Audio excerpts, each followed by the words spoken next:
Hello everyone, मैं ममताज गुप्ता। आज देखेंगे सीटेट का प्रीवियस पेपर जो हुआ था 18 सितंबर 2016 को, और इसके हमने कई सारे पार्ट पहले कंप्लीट कर लिए हैं। अगर आपने नहीं देखे हैं तो आप इसी वीडियो के डिस्क्रिप्शन में सीटेट के प्रीवियस पेपर की लिंक डली हुई है, आप उस पर क्लिक करके जितने भी अब तक के पेपर कराए उन्हें भी देख सकते हो, और इसके भी एक दो पार्ट जो आपके रह गए हैं उन्हें भी देख सकते हैं। और देखिए, ये जो साइड में जितनी भी प्ले लिस्ट लगी हुई है ये सभी मैंने पढ़ाई है। पहले किसी चैप्टर को पढ़ाया, फिर उसके क्वेश्चन आंसर कराए, तो आप एमसीक्यू वाली प्लेलिस्ट में एमसीक्यू देख लेना, ठीक है, और थ्योरी वाली प्लेलिस्ट में थ्योरी देख लेना। हर चैप्टर के सीरियल वाइज मैंने थ्योरी भी कराई है, सीरियल वाइज वीडियो लगी हुई है, आपको कुछ भी टेंशन लेने की जरूरत नहीं है। और न्यू एनसीईआरटी के अकॉर्डिंग पढ़ाए हैं, उसी से ही आपके सीटेट में भी क्वेश्चन पूछे जाते हैं, ठीक है। तो सीरियल वाइज लगे हुए हैं, आप थ्योरी देखनी है तो आप थ्योरी वाली प्लेलिस्ट में देख सकते हैं, और क्वेश्चन आंसर देखने हैं तो आप एमसीक्यू वाली प्लेलिस्ट में देख सकते हैं। आइए शुरू करते हैं। क्वेश्चन नंबर देखो 70 तक हो गए थे, 71 से हम देखेंगे आज। क्वेश्चन नंबर 71, उच्च प्राथमिक स्तर पर निम्नलिखित में से किस विषय को सामाजिक विज्ञान में सम्मिलित नहीं किया गया है? उच्च प्राथमिक यानी 1 to 5, ठीक है, पहली से 5वीं कक्षा तक, ठीक है। उच्च प्राथमिक कौन सा हो जाएगा? जिसकी आप तैयारी कर रहे हैं 6th क्लास, 7th क्लास और 8th क्लास, ठीक है। ये तीनों क्लास किस में आते हैं? आपके उच्च प्राथमिक में आते हैं, है ना। और आप उच्च प्राथमिक की ही तैयारी कर रहे हैं, तो इसमें किस विषय को सम्मिलित नहीं किया गया है? पहला है आपका राजनीति विज्ञान, दूसरा है मनोविज्ञान, तीसरा है आपका भूगोल, चौथा है इतिहास। तो इसका सही आंसर हो जाएगा दूसरा, मनोविज्ञान।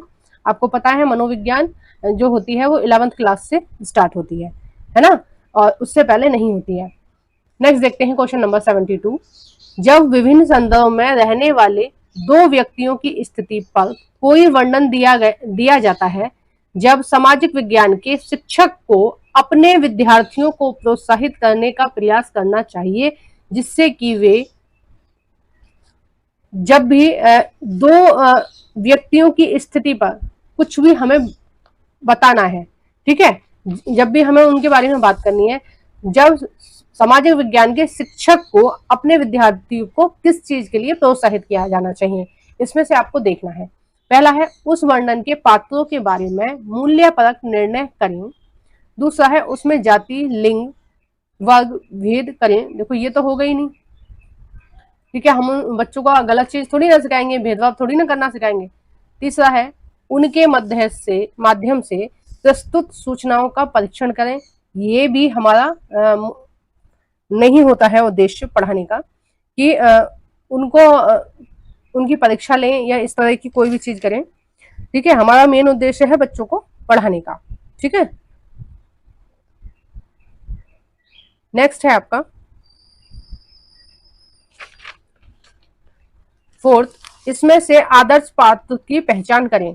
तो ये भी नहीं है, इसका जो सही आंसर होगा वो हो जाएगा पहला, उस वर्णन के पात्र के बारे में मूल्यपरक निर्णय लें, ठीक है, ये होगा इसका सही आंसर। नेक्स्ट देखते हैं क्वेश्चन नंबर 73, उच्च प्राथमिक स्तर पर निम्नलिखित कथनों में से कौन सा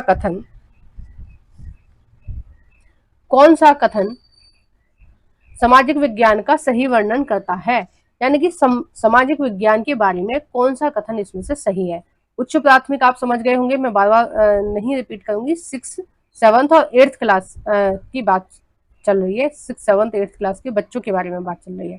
तो हमारा सही वर्णन कौन सा होगा? पहला है यह है कम वैज्ञानिक है और अवधारणाओं या धारणाओं पर आधारित है, ठीक है। तो इसका आंसर ये तो होगा नहीं, कम वैज्ञानिक है ऐसा हम किसी भी विषय के बारे में नहीं कह सकते।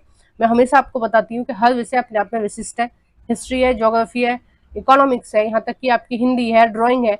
अगर आप अपना जिस भी सब्जेक्ट में 100% दे रहे हो, हर उस चीज को सीखने की कोशिश कर रहे हो जो उस सब्जेक्ट के अंदर है, तो कोई भी सब्जेक्ट कम नहीं है। अगर आप ड्राइंग की साइंस से तुलना करेंगे तो भी ड्राइंग अपने आप में एक बहुत ब्रॉड सब्जेक्ट है, आप जितना भी अपने आप को कुशल बना सकेंगे उतना कम है, ठीक है। तो बहुत सारी चीजें होती हैं हर सब्जेक्ट में सीखने के लिए, आप किसी भी सब्जेक्ट को कम नहीं समझ सकते हैं। नेक्स्ट है आपका, यह विवेचनात्मक सोच और कल्पनाशीलता को प्रेरित करता है। तो देखो कल्पना शक्ति तो बढ़ती है, ये बात श्योर है। अगर हम भूगोल ही पढ़ा रहे हैं बच्चों को कि पृथ्वी इस तरह से है, गोल है, इस तरह से घूमती है, तो बच्चे अपने माइंड में इमेज बनाएंगे कि पृथ्वी कैसे घूम रही होगी, ठीक है, वो कैसे सूर्य के चक्कर लगा रही होगी, ब्रह्मांड कैसा होगा, सोचेंगे ना। रात को आकाश देखेंगे तब वो सोचेंगे कि अरे इस तरह से घूमते होंगे, ये तारे इस तरह से हैं। तो बच्चे की कहीं ना कहीं कल्पना शक्ति बढ़ रही है। या आप इतिहास पढ़ा रहे हैं तो आप पुराने राजवंशों को पढ़ा रहे हैं, राजा रानियों की कहानियां बता रहे हैं, राजवंशों के बारे में बता रहे हैं, उनकी पूरी वंशावली बता रहे हैं, तो कहीं ना कहीं बच्चों के अंदर ये कल्पना शक्ति, विवेचनात्मक सोच के लिए आप प्रेरित कर रहे हैं, उनके अंदर इस तरह की चीजों का विकास होगा। ठीक है, तो इसका जो आंसर है वो यही वाला सही हो जाएगा। और दूसरा तीसरा भी हम देख लेते हैं, यह वास्तविक जीवन और रोजगार दिलाने के लिए उपयोगी नहीं है। ऐसा नहीं है, ठीक है, मैंने भी हिस्ट्री ज्योग्राफी पढ़े हैं और मेरे पास रोजगार है, मैं आपको पढ़ा रही हूँ, मतलब कुछ ना कुछ काम तो कर ही रही हूँ। रोजगार क्या है, कुछ काम करना है ना। चौथा है, यह ऐसे तथ्यों से भरपूर है जिन्हें याद रखना जरूरी है। देखो, याद रट्टाफिकेशन नहीं है, कोई भी सब्जेक्ट है, जब तक आप उसको मन से नहीं समझेंगे, जब तक आप उस सब्जेक्ट में माहिर नहीं हो पाएंगे। ठीक है, नेक्स्ट देखते हैं 74। सामाजिक समानता के सिद्धांत को सुनिश्चित करने के लिए निम्नलिखित में से कौन सा मानव मूल्य सर्वाधिक महत्वपूर्ण होगा। पहला है, देखो किस चीज का हम सुनिश्चित कर रहे हैं, समानता के सिद्धांत को, यानी कि समाज में क्या रहे, समानता का सिद्धांत रहे, मतलब सब एक दूसरे को समान व्यवहार करें, समानता से देखें, इस तरह से। ठीक है, मानव मूल्य सर्वाधिक महत्वपूर्ण है, किस चीज से रिलेटेड है, मानव मूल्य। पहला है उपभोक्तावाद, दूसरा है दक्षता, तीसरा है प्रतिस्पर्धा, चौथा है परस्पर आदर। तो 74 का आंसर हो जाएगा 4, परस्पर आदर। ठीक है, एक दूसरे को क्या है, सम्मान देना, यही क्या है, समानता है ना। और असमानता क्या है कि आप किसी को सम्मान दे रहे हैं, आप किसी को ऑफर कर रहे हैं कि आप पानी पियो, आप हमारे घर आए हो चाय पियो, और कोई और व्यक्ति आ रहा है तो आप गेट से ही उसको भगा दे रहे हो। ठीक है, इसका मतलब आपने भेदभाव किया कि किसी को आपने इस लायक समझा कि आप उसको चाय कॉफी ऑफर कर रहे हो, उसको घर में अंदर आने के लिए बोल रहे हो, और किसी को आपने अपने बराबरी वाला नहीं समझा, उसको आपने गेट से ही बोल दिया कि ठीक है जाओ। या फिर आप समाज में कहीं जा रहे हो तो आपने समान उम्र के दो व्यक्ति खड़े हैं, आपने एक से नमस्ते कर ली कि वो आपका आप समझ रहे हैं कि ये हमारे बड़े हैं, आदरणीय है, पूजनीय है, और दूसरे व्यक्ति को आपने इग्नोर कर दिया कि वो दूसरी जाति से है या किसी दूसरे परिवार से है, तो हमारा इससे कोई लेना देना नहीं है। तो ये क्या है, असमानता की बात हुई। और परस्पर आदर की बात हुई कि चाहे वो कोई भी व्यक्ति है, अगर हम उसको जानते हैं तो हम उसके साथ वैसा ही व्यवहार करें जैसा हम बाकी के लोगों के साथ कर रहे हैं। नेक्स्ट देखते हैं क्वेश्चन नंबर 75। एक शिक्षक चाहता है कि उसके विद्यार्थी नगर निगम को उपलब्ध धनराशि के स्रोतों का पता लगाएं। वो क्या चाहता है कि नगर निगम जो है, देखो ये आपकी 6th क्लास की पॉलिटिकल साइंस एनसीईआरटी से पूछा गया है, इनडायरेक्ट पूछा गया है, लेकिन जो कंसेप्ट है वो पूरा की पूरा वहीं से उठाया गया है। ठीक है, जो चीजें हैं, जो ऑप्शन है, वो सारे वहीं से ही उठाए गए। और नगर निगम शायद चैप्टर नंबर 5 में है, 6th क्लास की पॉलिटिकल साइंस में। तो नगर निगम के पास पैसा कहाँ से आता है भाई? नगर निगम बहुत सारी चीजें करता है, नगर की सफाई है, धुलाई है, और आपकी नालियां वगैरह साफ करते हैं, सीवर साफ करते हैं, नगर निगम ही तो काम करता है। ये सारा पानी की व्यवस्था, बिजली की व्यवस्था, ये सारी व्यवस्था नगर निगम देखता है। चिकित्सा की यानी कि मेडिकल सुविधाएं, सब कुछ कौन देखता है? नगर निगम देखता है। अब नगर निगम के पास कहाँ से पैसा आता है वो आपको पता लगाना है। निम्नलिखित में से कौन सी विधि सबसे अधिक विश्वसनीय और उपयुक्त होगी? अब कौन सी विधि उपयुक्त होगी ये पता लगाने में कि नगर निगम के पास पैसा कहां से आता है। पहला है काउंसलरों के साथ भेंट वार्ताएं, मतलब जो काउंसलर होते हैं, जो नगर निगम के काउंसलर हैं, हम उनसे बात करें और हम ये पता करें कि ये पैसा कहां से आता है। ठीक है, ये बिल्कुल सही आंसर हो जाएगा इसका। दूसरा है सरकारी बैंक वेबसाइटों को ढूंढना। ठीक है, हमें पता ही नहीं है कौन सी वेबसाइट पे मिलेगा, क्या चीज मिलेगी, जो सबसे सही है वो यही है। ठीक है, वही बता सकते हैं, जो नगर निगम में होते हैं कर्मचारी, वही बता सकते हैं कि कहाँ से आय के स्रोत हैं। और आपस में विमर्श करके, तो जब किसी को पता ही नहीं है तभी तो ये विधि अपनाई जा रही है कि पूछा जा रहा है किसी से। और चौथा है किसी विशेषज्ञ का भाषण आयोजित कराना। भाषण आयोजित कराओगे तो उसमें वो 4 चीजें एक्स्ट्रा बताएगा, और आपका टाइम खराब होगा, उसका टाइम खराब होगा, और इतने बड़े लेवल पर चीजें करवाना बहुत मुश्किल हो जाएगा। भाषण एक नेगेटिव चीज होती है, व्याख्या करना, व्याख्यान मेथड आपने देखा होगा, वो क्या है, एक बोरिंग चीज है, और भाषण भी उसी तरह से है। ठीक है, तो इसको एनसीईआरटी या सीटेट इसको क्या लेते हैं, नेगेटिव लेते हैं, कि भाषण जैसी चीजें नहीं होनी चाहिए क्लासरूम में या बच्चों के लिए। ठीक है, तो इसका जो सही आंसर है वो मैंने बता दिया, पहला ही है। और देखिए, अगर आपको जानने के लिए उत्सुकता है कि नगर निगम के पास पैसा कहाँ से आता है, तो मैं बता दूं कि इसको राज्य सरकार पैसा प्रोवाइड करवाती है, क्योंकि ये जो नगर निगम है वो नगर निगम और ग्राम पंचायत ये राज्य के अंतर्गत आते हैं, तो राज्य पैसा देता है। प्लस इन जो टैक्स वगैरह होते हैं, हाउस टैक्स है या इस तरह से जितने भी टैक्स होते हैं, बहुत सारे टैक्स होते हैं जो नगर निगम लगाता है और नगर निगम ही वसूलता है। तो उस प्रकार के टैक्सों से जितना भी पैसा आता है वो नगर निगम के पास ही होता है।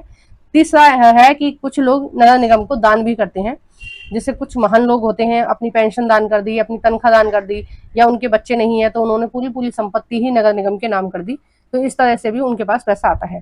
नेक्स्ट देखते हैं 76, निम्नलिखित में से किस विषय सामग्री को पाई चार्ट के द्वारा सबसे अच्छी तरह से प्रदर्शित किया जा सकता है। देखो पाई चार्ट कैसा होता है, पहले आप समझ लीजिए कि पाई चार्ट होता कैसा है। इस तरह से एक सर्कल होगा पाई चार्ट में, बिल्कुल सेंटर में एक बिंदु होगा जिससे इस तरह से उस सर्कल को बांट रखा होगा। ठीक है, अब इसमें क्या होता है, कई बार हमें दिखाना होता है कि भारत में कितनी खेती है, मतलब कितनी जमीन है जिस पर खेती हो रही है। मान लो ये 100% जमीन है, इस पर 50% पर खेती हो रही है। ठीक है, 50% ये दोनों मिला के 50% है। अब देखो इस 50% में कौन कौन सी फसल हो रही है, तो 50% में इसमें हो रही है गेहूं और इसमें आपकी हो रही है मक्का। ठीक है, तो इस तरह से पाई चार्ट क्या होता है, एक तरह से चीजों को देखने मतलब पता लगाया जा सकता है कि कितनी चीजें हो रही हैं। तो 100% चीजों में से इस तरह से लिया जाता है। पाई चार्ट के क्वेश्चन अगर आपने शायद कभी करे हो, जैसे एंट्रेंस वगैरह की जब तैयारी करते हैं तो तब भी होते हैं इस तरह के क्वेश्चन।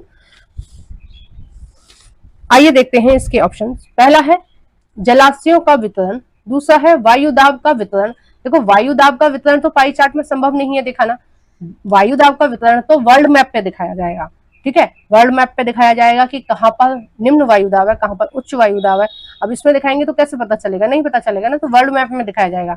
तीसरा है समुद्री लहरों का वितरण, ये भी वर्ल्ड मैप में ही दिखाया जाएगा कि किस तरह से वितरण हुआ है समुद्री लहरों का। समुद्र जहां जहां समुद्र दिखाए जाएंगे वहीं उसको हाईलाइट किया जाएगा कि यहाँ पर लहरें किस तरह की हैं। ठीक है, फोर्थ है आपका तापमान का वितरण, तो ये भी बिल्कुल सेम ही है।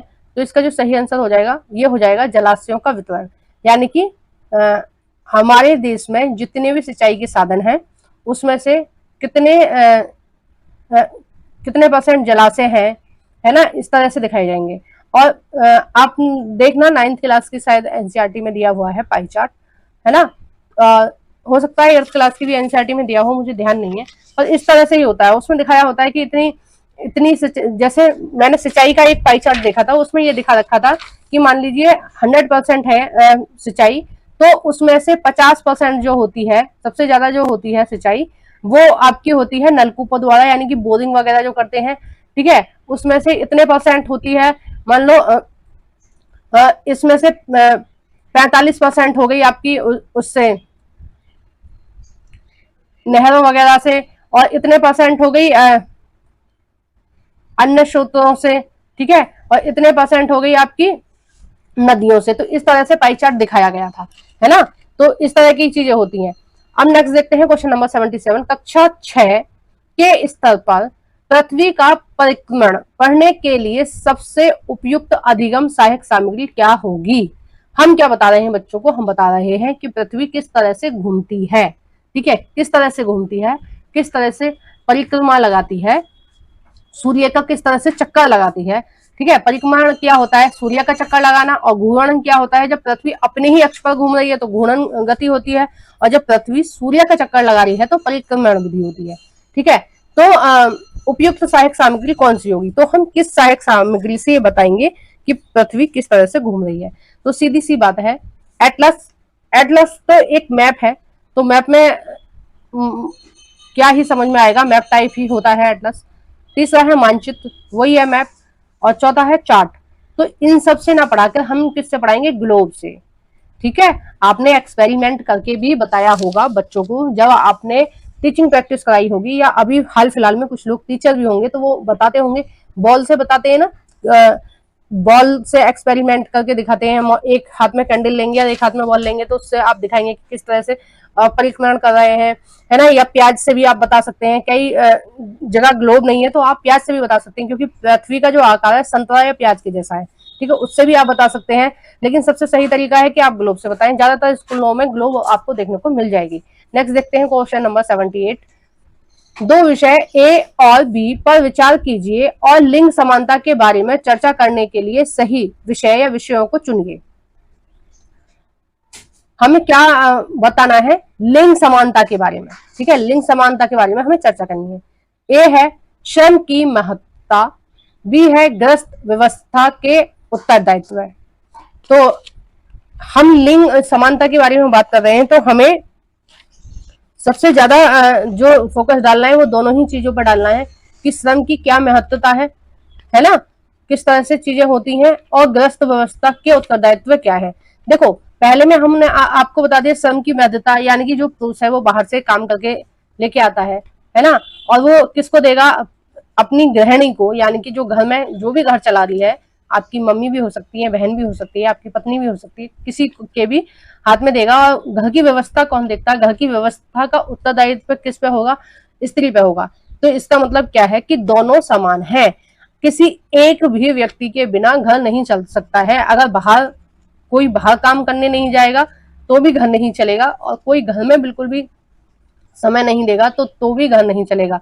घर चलाने के लिए क्या जरूरी है कि जो घर संभाल रहा है उसका भी होना, और जो बाहर से कमा के ला रहा है उसका भी होना, ठीक है, दोनों का होना बहुत आवश्यक है, और दोनों की भूमिका बराबर की होती है।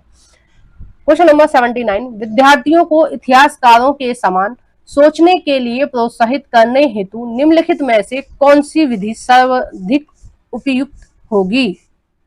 विद्यार्थियों को क्या समझाना है, विद्यार्थियों को इतिहासकारों के समान सोचने के लिए, मतलब जिस तरह से इतिहासकार सोचते हैं उस तरह की सोच हमें किसमें डेवलप करनी है, हमें बच्चों में डेवलप करनी है।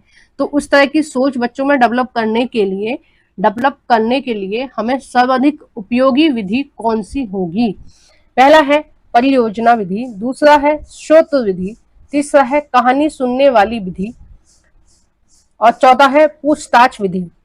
तो आपको पता ही है कि जो इतिहासकार होते हैं वो इतिहास किस आधार पर लिखते हैं, वो लिखते हैं आपके स्रोतों पर आधारित, ठीक है। जो इतिहास लिखा जाता है वो स्रोतों पर आधारित लिखा जाता है, वो स्रोत मौखिक भी हो सकते हैं, लिखित भी हो सकते हैं, अभिलेखों से भी लिए जा सकते हैं। तो उसी तरह की सोच हम डेवलप करेंगे बच्चे के अंदर। नेक्स्ट देखते हैं, और इस वीडियो का ये लास्ट क्वेश्चन है, क्वेश्चन नंबर 80। कारखाना विषय को पढ़ाने के लिए, ठीक है, थोड़ी सी टाइपिंग मिस्टेक है, विषय को पढ़ाने के लिए सबसे उपयुक्त विधि होगी। कारखाना विषय को हमें पढ़ाना है और उसके लिए सबसे उपयुक्त विधि कौन सी होगी। पहला है किसी विशेषज्ञ को निमंत्रित करना, यानी कि किसी विशेषज्ञ को बुलाना। दूसरा है एक कहानी सुनाना। तीसरा है किसी उद्योग कारखाने की यात्रा आयोजित कराना, और चौथा है एक डॉक्यूमेंट्री फिल्म दिखाना। देखो कहीं ना कहीं सारे ही सही हैं ऑप्शन, लेकिन जो सबसे ज्यादा अच्छा है, इसमें सबसे उपयोगी पूछा है ना, ऑप्शन तो सारे सही हैं, लेकिन इसमें पूछा है सबसे सही कौन सा है। तो सबसे ज्यादा इफेक्टिव है आपका यात्रा आयोजित। और आपने अपने बीएड में ये बहुत अच्छे से पढ़ा होगा कि अगर बच्चे को कोई भी चीज सिखानी है तो सबसे ज्यादा उपयोगी विधि होती है भ्रमण विधि, ठीक है। भ्रमण विधि के बारे में पढ़ा होगा, भ्रमण विधि या घूमन विधि भी बोलते हैं उसको, यानी कि आप बच्चे को जिस चीज के बारे में बता रही हो उस चीज वहां पर स्थान पर आप ले जाइए और वहां पर पढ़ाइए। जैसे लाल किले के बारे में सूचना दे रहे हैं हम बच्चों को, या फिर हम मुगल काल की इमारतों के बारे में पढ़ा रहे हैं, तो हम क्या करेंगे, एक दो इमारत बच्चों को दिखा दी जाएगी कि इस तरह से इमारत होती थी, इस तरह से चीजें होती थी, तो बच्चों को ज्यादा अच्छे से समझ में आएगा। उसी तरह से हम कारखाना पढ़ाएंगे, तो हम किसी स्थानीय कारखाने में लेके जाएंगे बच्चों को और दिखाएंगे देखो इस तरह से काम होता है। तो आप ये इस वीडियो को हम यहीं पे समाप्त कर रहे हैं, और बाकी के जो 10 क्वेश्चन रह जाएंगे वो हम नेक्स्ट पार्ट में कंप्लीट करेंगे। तो आपको मेरी वीडियो कैसी लगी है प्लीज कमेंट बॉक्स में बताइएगा, और वीडियो को जरूर से लाइक करना। जो भी फ्रेंड आपके सीटेट की तैयारी कर रहे हैं उन फ्रेंडों के साथ प्लीज मेरी इस वीडियो को शेयर कर देना। और आप अगर मेरी वीडियो को पहली बार देख रहे हैं तो प्लीज चैनल को सब्सक्राइब करना मत भूलना और बेल आइकन को प्रेस कर देना ताकि आपको पता रहे कि मैं अपनी वीडियो कब अपलोड कर रही हूँ। आपके पास नोटिफिकेशन आ जाए, आपके फोन में नोटिफिकेशन आ जाएगा कि मैंने वीडियो कब अपलोड किया है। ठीक है। और मैं रोज सुबह 9 बजे वीडियो अपलोड करती हूँ। वैसे भी आप अपना मोबाइल खोलकर देख सकते हैं। आपको अगर ना पता हो कि मैं अपनी वीडियो कब अपलोड करती हूँ तो आप करेक्ट 9 बजे मैं वीडियो अपलोड करती हूँ। थोड़ा बहुत कभी कभी लेट हो जाता है तो 9:30 तक तो हो ही जाता है पक्का। और शाम को 6 बजे एक वीडियो अपलोड करती हूँ मोटिवेशनल, और रात को एक वीडियो 9 बजे अपलोड करती हूँ। मैं 3 वीडियो अपलोड कर रही हूँ, प्लीज तीनों वीडियो देखना ना भूलें। Thank you for watching everyone.